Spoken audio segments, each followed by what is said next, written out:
Chapter 11. If there's a game, there's a way to cheat the rules. 1994. Diyarbakir Central Prison. The thick smell of damp concrete. The creak of iron doors. The muffled hum of voices, as if underwater. It was the third month in solitary. The cell narrow, concrete, perpetually damp. In the corner, a rusty sink and a tiny window near the ceiling, through which only the sky was visible, a piece of ashen cotton wool like a dead television screen. The smell, a mix of sweat, urine, and cheap tobacco. The sound, endless. Someone coughed. Someone whispered. Someone screamed in the neighboring cell, either from pain or from memories. And in his head, silence. Not from peace but from tension. He thought, constantly.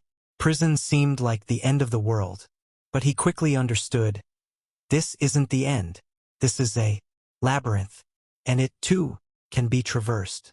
In the third week, they put him in with a man by the nickname Sadefsi, a former policeman, with a face like carved wood, and eyes in which no one had lived for a long time. He considered chess foolish until he lost 16 games in a row to him. But figures they had none. You want something? Make it yourself. And he carved chess pieces. From bread. From a mixture of bread, water, and sugar. Dried them under his mattress. Separately, he carved with a knife from a plastic handle. He varnished them with tea brew.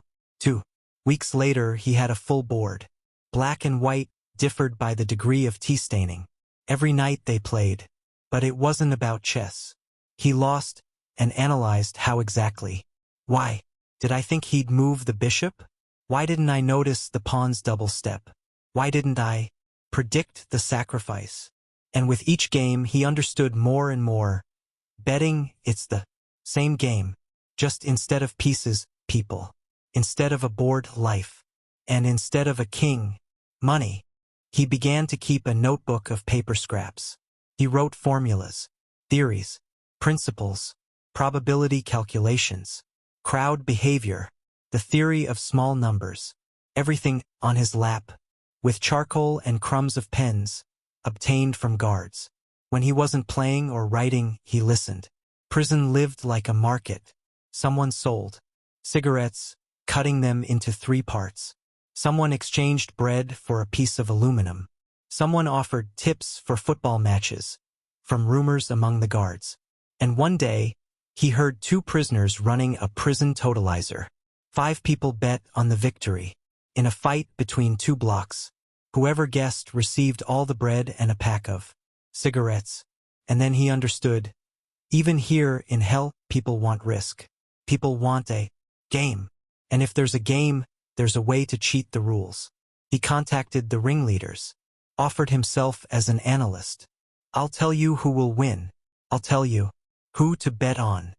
Who are you, mathematician, to meddle here? He asked for 1 attempt. 1 match. A fight between Block C and Block D. He observed 2 days. Counted who trained. Who ate more. Who was injured. Who slept poorly. Derived a formula. Named the winner. He was right. From that day on, they came to him for advice. To bet or not to bet? On whom? When? He didn't bet himself. He calculated. And for that, they brought him food, cigarettes, notebooks, warmth, and most importantly, power. I was nobody on the outside. But here, I became the brain of the game. Because in a world where only dirt remained, intelligence was the only commodity that couldn't be taken away. In the evenings, he lay down, looked at that tiny window and thought, when I get out, I won't just go back to betting. I'll return different. Someone they can no longer deceive. Because prison taught me the most important thing. Not to be afraid of losing, if you know what you lost to.